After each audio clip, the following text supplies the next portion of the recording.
Good afternoon, everyone, and welcome to today's Learn at Lunch webinar. We will hear from Extension Assistant Specialist Roger Saws as he provides an update on Oklahoma land values. Okay, here we go.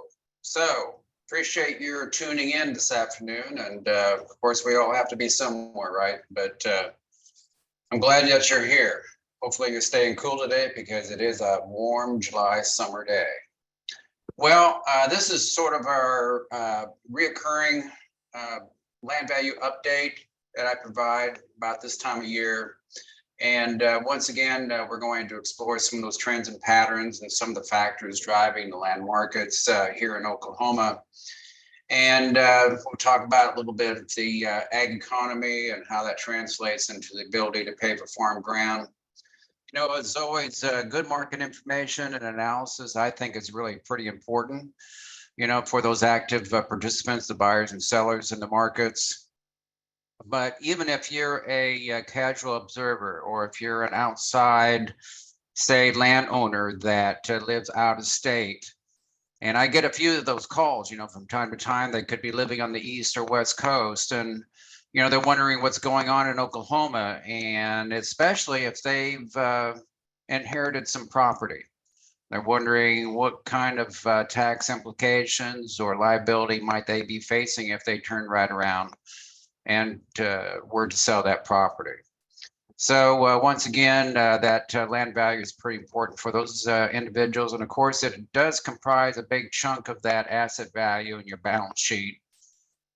And so how the land markets perform overall really, does impact the financial health and well-being of a lot of producers out there in production agriculture. So anyway, with that, hopefully this is sort of a scene that we've commonly looking at here in Oklahoma this summer, and especially their, late spring, summer, replenishing those hay stocks that got pretty low. So anyway, before we talk about those 2022 results from last year, I wanted to give you sort of a background on how we got here. And once again, our values is based on a study on some data provided from the Farm Credit Associations of Oklahoma. And it's based on some actual market sales data. So we're capturing sort of a sample of that land transfer market on an annual basis. And so a few little fun facts here: the average farmland sale just north of $500,000. That's based on about 1,500 data points, down from about 1,700 sales tracks in 2021. Of course, you probably remember, if you were here in Oklahoma, 2021 was sort of the Wild Wild West. We had a very active and vibrant market. The sales tracks ranged anywhere from about $48,000, pretty reminiscent of a few 40-acre tracts, all the way up to about a $25 million farmland sale in Texas County last year. So that was a big chunk of change there. Well, we're not the only kid on the block that has that information on land values. USDA, NASS, and the KC Fed also release reports on land values here in the state. They're survey-based impressions of the market. And so they're visiting with their respondents of those surveys in terms of what are their perceptions, what are their observations on how those markets changed over the past year. And so these are individuals that are well in the know, but it's really not based on some actual market sales data. It's sort of a generalization of how they thought the markets performed over the past year. But these information sources provide an interesting comparison and contrast to our numbers. They're not going to be the same. Obviously, the methodology sampling is different, but we're looking at the market from a different perspective, different vantage point. And I think it really does offer some a better rounded, wholesome understanding of how the markets are performing and interacting with those economic conditions that we face every day. Okay. So let's go on to the 2022 numbers. And so this is sort of a continuation of a study that started in 1971, way back in the day when I was a wee lad on the farm. And so my predecessors started this back in the early 1970s. And then I took over, gosh, I don't know, about 20 years ago, it seems like. And so it's been a kind of a wild ride, you know, throughout those 50 plus years. And so in 2022, we had a all land sort of a mixed blend. You turn the crank average of about 10%. And this was down from 2021, but still, you know, a fairly strong market when you look at it in comparison of obviously some years where we didn't see much of a gain, and let alone we lost some traction. On the pasture land side, we had about a 9% growth rate or appreciation. And to give you a little background on the pasture, which is that green line, about 40% of our sales tracts are classified as pasture. And so in order to be classified as pasture or cropland, we're talking about an 85% utilization to one type of culture practice or another, all right?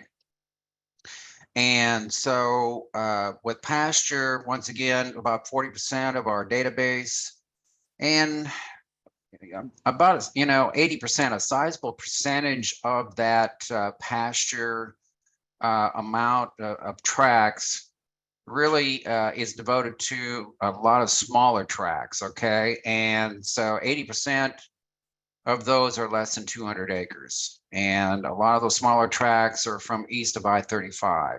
We'll talk about that in just a moment. So when you look at it, you know, from the standpoint of 9% growth, that was about half as much as what we experienced in 2021. You know, the pasture land markets have shown some fairly consistent growth since the recession in 2009. And despite the challenging conditions, I think for a lot of cow-calf producers last year, you know, with the forage conditions and with the increased hay cost, herd liquidations, all due to the drought. And then we had sort of, you know, all the inflationary pressures on pasture, or excuse me, production costs. And then we had higher interest rates and increased the, you know, the credit conditions and the cost of borrowing. You know, it was really quite resilient. I think also you have to keep in mind that we do see some emphasis or impacts from some strong recreational influences from both active producers and outside investors. That comes into play on a lot of these pasture land tracts in terms of the motivation to purchase some of these tracts. And now, if the motivation is such that if it's strictly for recreation, you know, and there's no agricultural production at all, I omit that from the study, those tracts from the study. But if there's some, you know, mixed income there from recreation as well as agricultural production, I do include that. And so once again, the recreational influences, especially along the Red River, eastern portion of the state, close to your urban areas, it's become more and more of a player every year. And so, you know, that comes in play with a lot of these pasture parcels. So then when you move to the cropland, and that's the blue line, we saw a softening definitely in that market in 2022. And of course, that amounts to about 15% of our sales database. Almost all the cropland is west of I-35. And, you know, this compares to that stellar, and it was rather strong performance in 2021 of about 33%. And, you know, to maintain that kind of strong growth, it just takes a lot of positive factors to keep feeding that animal. We just didn't see that in 2022. Once again, we had the economic conditions of, you know, some pressure on those profit margins. We had a softening of those commodity prices off of their highs. We had the increases in production costs. We had also the interest rates that influenced a lot of the cost structure and of course financing decisions. And so, that tempered the outlook for liquidity and a lot of farm income out there and in the cropland areas of the state. And of course, the drought certainly didn't help. And I think really the ground zero for drought in 2022, at least it started in the Panhandle and the northwestern quadrant of the state. It does have, there are a number of cropland tracts out there that really didn't perform very well last year in those regions. And that sort of pulled the overall statewide average down somewhat. Okay, so when you look at it from the standpoint, we have, fairly strong growth in the pasture areas, but not so much in the cropland, kind of even with the board, actually a slight decline after that major strong increase that we saw in 2021. But when you look at since 21, it kind of levels the playing field, doesn't it? And so not much of a difference there since 2021. Okay, so this is also on our website, and I'll show you the links to that in just a moment. But some of these slides that I'll be showing you this afternoon are from that website. So then when you look at it from the standpoint of, the regionals averages, I think the big takeaway on this is that, the statewide averages or the regional averages may not be reflective of any one locality. All right. And so if you reside in, say, the southwestern region of the state, the tract that you own or operate may not have increased in value 15%. It may have been greater than that. It may have been less. Keep in mind that, that's an average rate for the southwestern region of the state. And I also want to drive home that, I get these calls also from out of state owners that, well, I've got some property in Washtenaw County and it's 160 acres and it's devoted to wheat. What's it worth? And, I can give them some generalizations about, the statewide averages or the averages in the Southwest. And I can even break it down into the crop land tracts in the Southwest. And I can even break it down into Washtenaw County, but that is a blended number of all tracts. So I can give them sort of a indication of how the markets have performed overall, but when it comes to those specific numbers, what a fair market value is, I would not be able to offer that information. I tell them, no, I really can't, because once again, I'm giving you some generalizations. What you really need is the services of a qualified and licensed ag appraiser or a professional farm management firm to give you something a bit more specific than what I can offer you here. Okay. So anyway, once again, you can see that overall the growth around the state is fairly consistent, except in the Northwest and the Panhandle regions where I think we saw more of a pressure from those drought conditions that we saw in the beginning of 2022, and that really lingered throughout the year. All right. So then we look at it from a standpoint of strictly cropland by region of the state. A lot of sideways motions going on here. Some upticks in the Southwest and the north central region of the state. Once again, due to the strong growth that we saw in 2021. And once again, that 3-year weighted average is sort of looking at a 3-year time frame. It looks at, considers all of those annual averages, but it weights those averages depending on how many data points within that driver of that annual average. And so it's based on the number of sales tracts in any given year. And so that last data point that you see there for 2021 involves 2020, 21, and 2022. Okay. So anyway, that's what's going on in the cropland markets there in the state by region.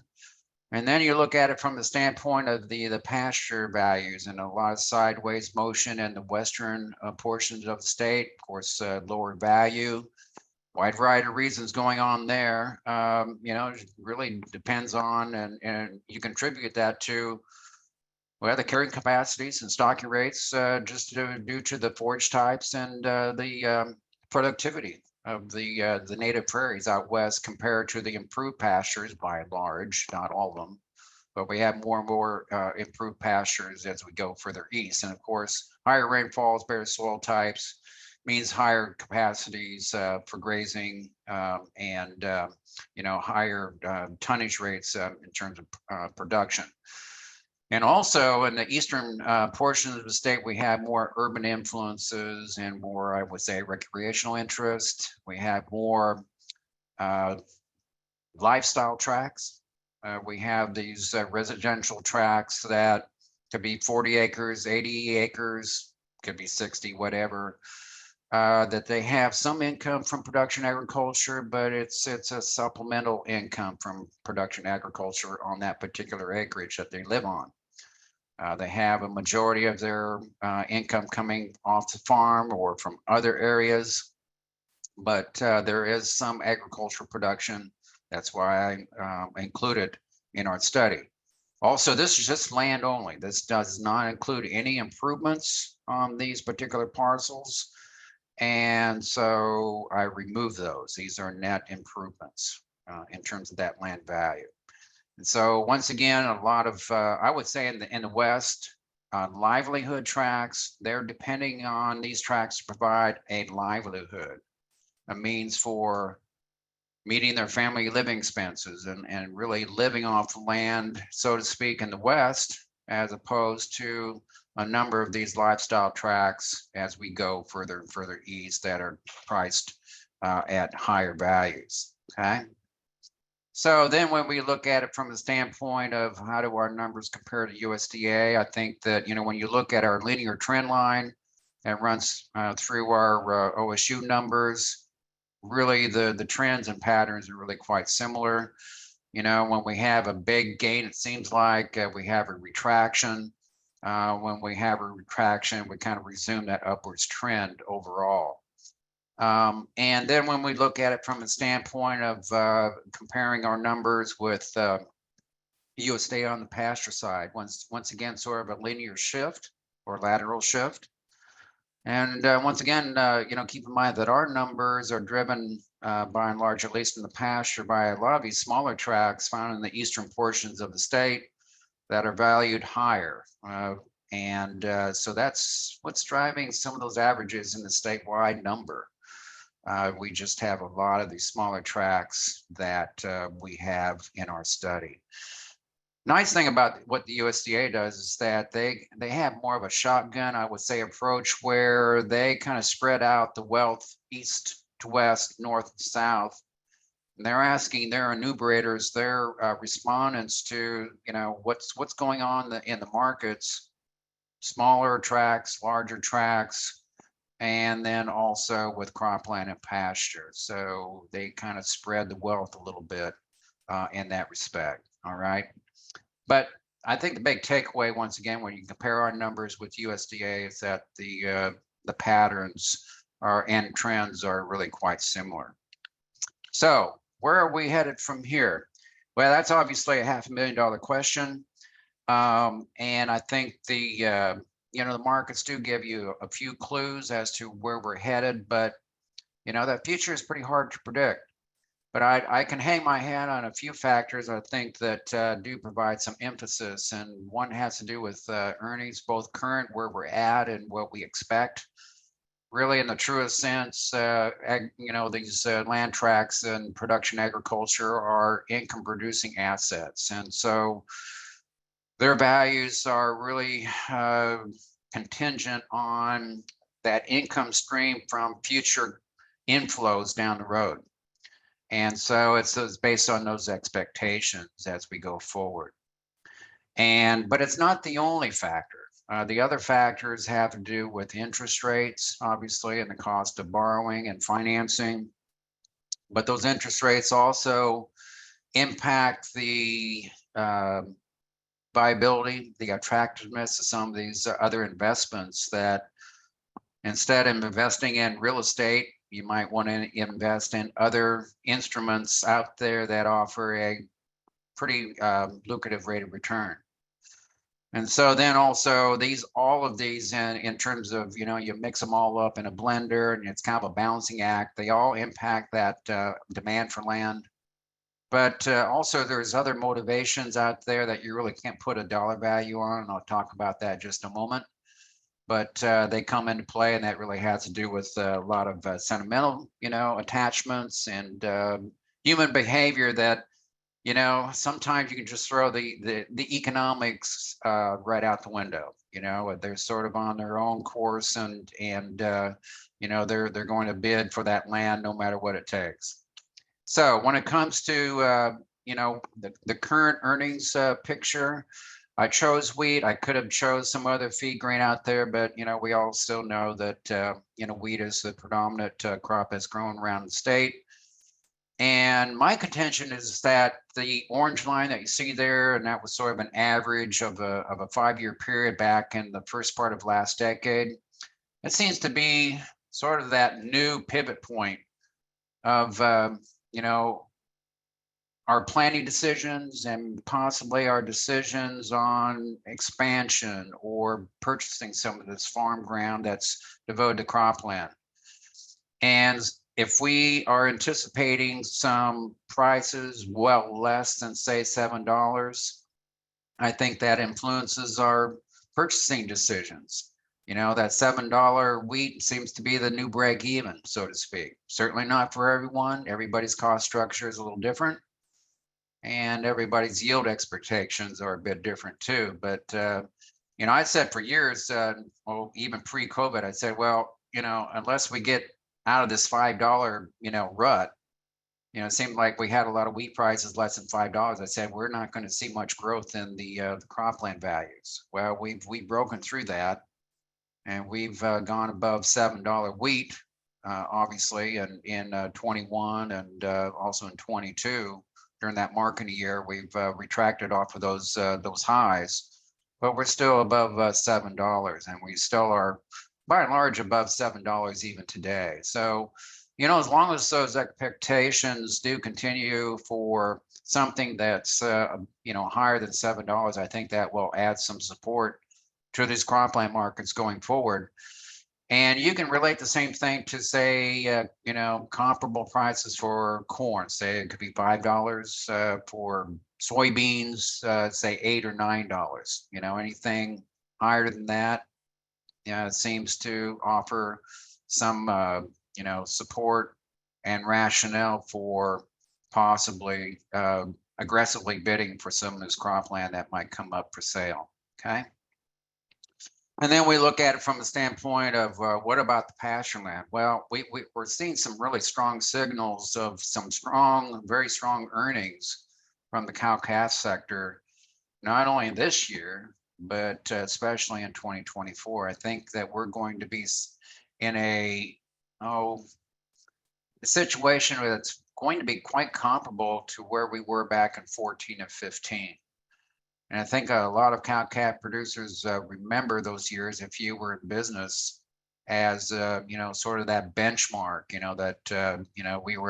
We were in high or tall cotton, and essentially you were making money if you just kept your calves alive.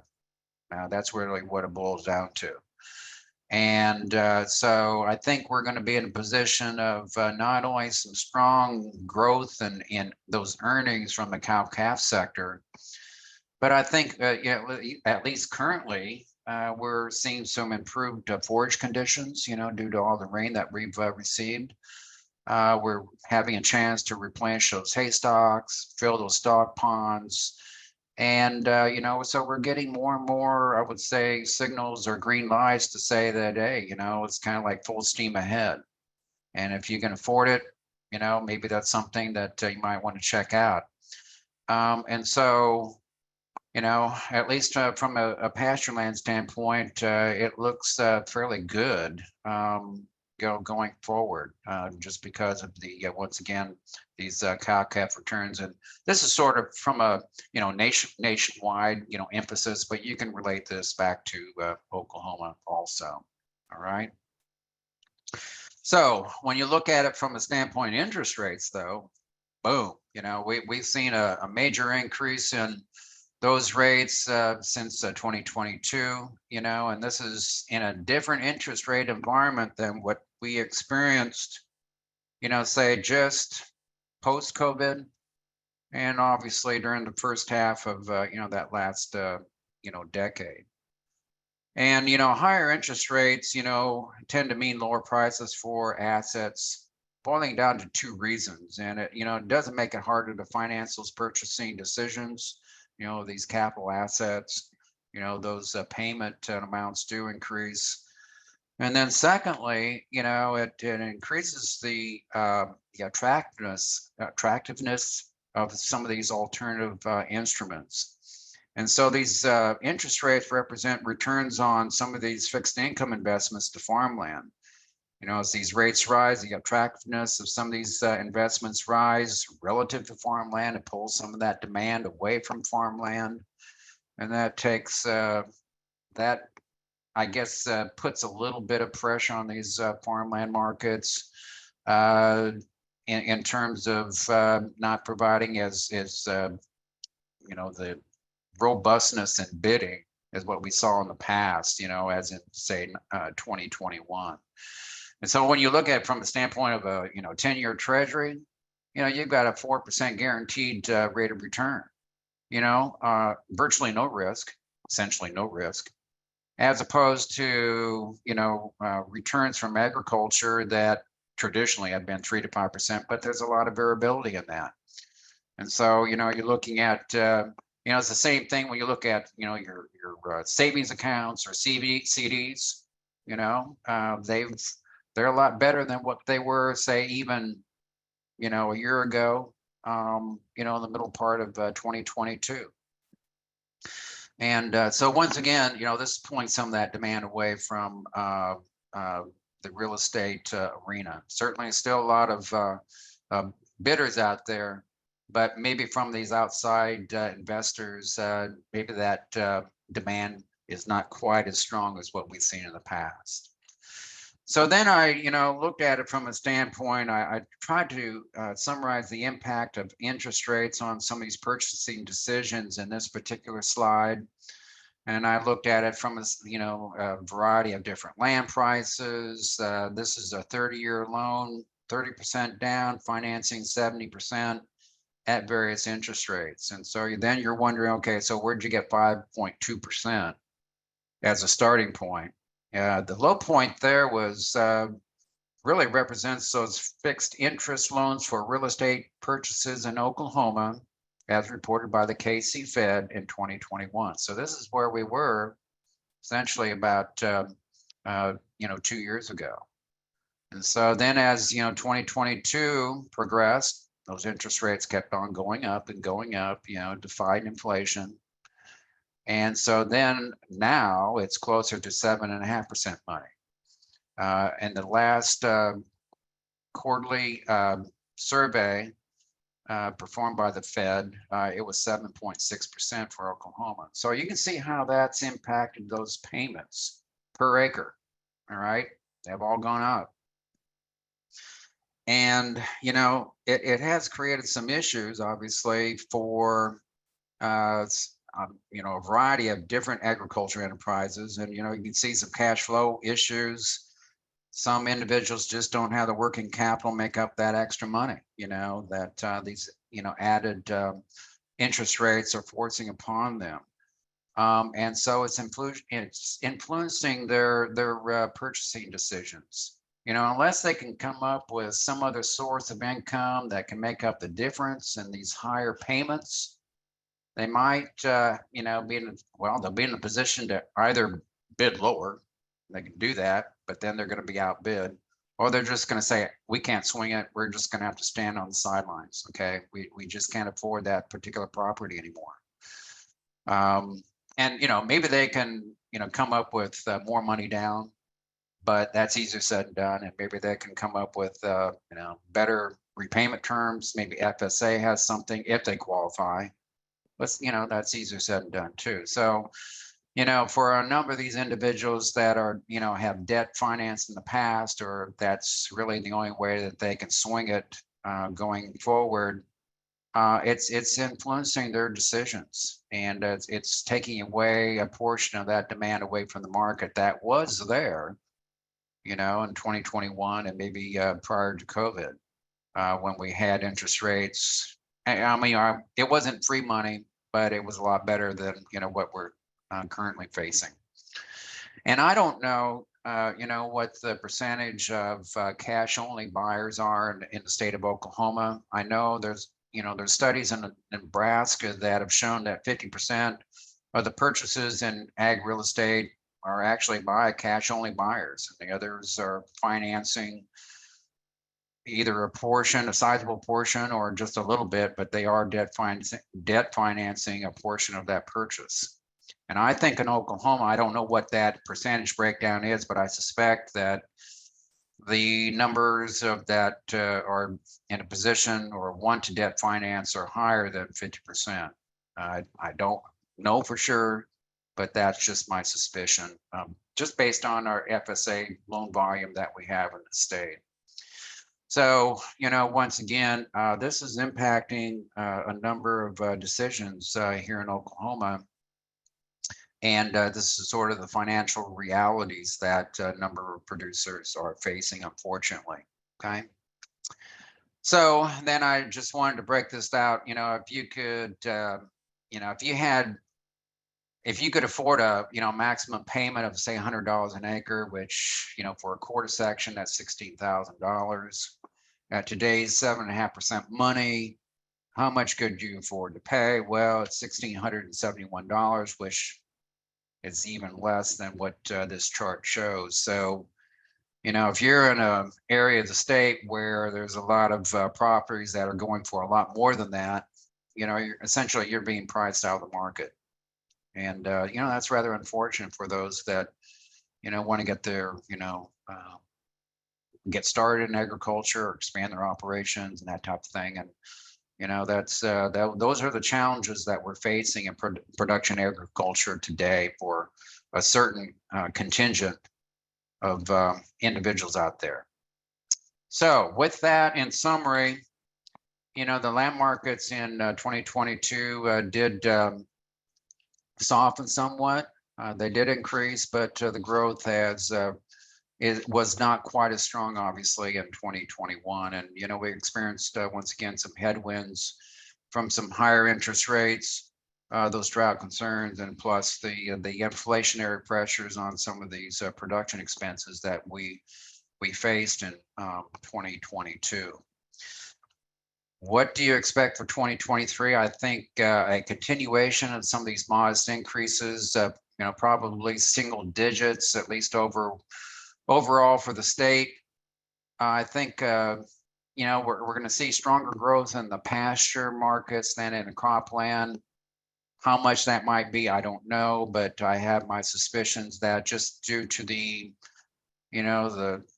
strong earnings that we at least anticipate, especially in the beef cattle sector, it looks very promising for some expansion into expanding our forage base, essentially. The big hindrance for a lot of these calf producers or cattle producers is that they might have cut really way back into their herds in regards to some liquidations, and they're going to have to focus their time and attention and resources on rebuilding their herds first, let alone expanding and buying some additional real estate. That's going to be expensive by itself. I mean, when it comes to bred heifers, open cows, bred cows, cow calf pairs, whatever, or retaining these heifers and those lost sales, it's going to be an expensive proposition. There's no doubt about that. I think longer term, beyond 2023 going into 24, there's a whole variety, I think, factors that could come into play, in regards to how these markets will react to the economic conditions that we will be experiencing down the road. I could give you like almost a full disclaimer, and any or all of these will impact the markets in some form or fashion. But at the end of the day, it really isn't determined by a math equation. It's determined by what the market is willing to pay. And that's where some of these motivations come into play, where you really can't put a monetary value on that. That's like the pride of ownership. It's passing the legacy of, your farm to the next generation and future generations. And then also, it could be bidding against your neighbor for a parcel that's right across the road. You know that parcel won't come up again for sale in your lifetime. And by God, you're going to get it, and you're not going to let anybody else have it. And sometimes in those situations, of course, all it takes is two buyers, and you can throw the economic rationale out the window, and, they will bid on it until somebody wins. And then, you look at that sales price and you're wondering, what were they thinking? Well, they're going to have to pencil it out somehow. And maybe their pencil is sharper than mine, but, they'll make it work, or, if they can't, they'll turn around and sell it. But anyway, they got caught up in the bidding, and that's the way it is with human behavior sometimes, and it's hard to put a value on that. So anyway, that's where we are, we've been, where we're at, where we might be headed down the road. And so at least our website is a good clearinghouse of information. If you haven't had a chance to visit our website, please do so. I think it will help answer some questions that you might have concerning a whole, gamut of information in regards to that agriculture, real estate landscape out there. We've updated our website for 2022. Please check it out, as well as other information available out there from the Kansas City Fed and also from the USDA. Great sources of information. I think we complement each other really quite well. So with that, thank you. Thanks to Brent for inviting me. Thanks for all of you for joining in this afternoon. And please fill out the little survey there down below. Brent encourages those viewers out there to, put in your 2 cents. Let us know how we can make a good product even better down the road. Short of taking any questions that you might have, you've got my contact information there. So something comes up and, you need some information or got some questions, give me a holler, rattle my cage, and let me know what's up, and I'll get with you as soon as I can. So once again, have a good rest of the afternoon. Stay cool. Enjoy the rains that we have received. Unfortunately, I'm always rooted in reality. I tell these individuals, that I visit with, and I say, well, you know that we're one day closer to, to the next drought, right? I don't want to rain on the parade, but I tell them that, and they said, yeah, it's, I know. But, we certainly are in a position to at least enjoy what we have, and then prepare for those leaner, tougher times down the road. They do and will occur. And, but we're here to help. And so let us know. Okay. Thanks a lot. I'll turn it back over to Brent. Thank you, Roger. I have shared a link to the survey in the chat window for you to click on. I also shared links to the land values website that Roger showed and talked about, and a link to the eFarm management page, which has other farm financial management resources.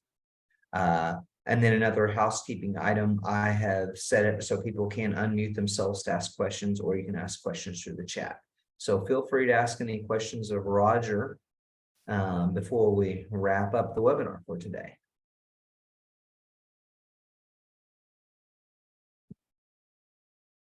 I don't have anything to add other than the USDA land value report will be coming out next month.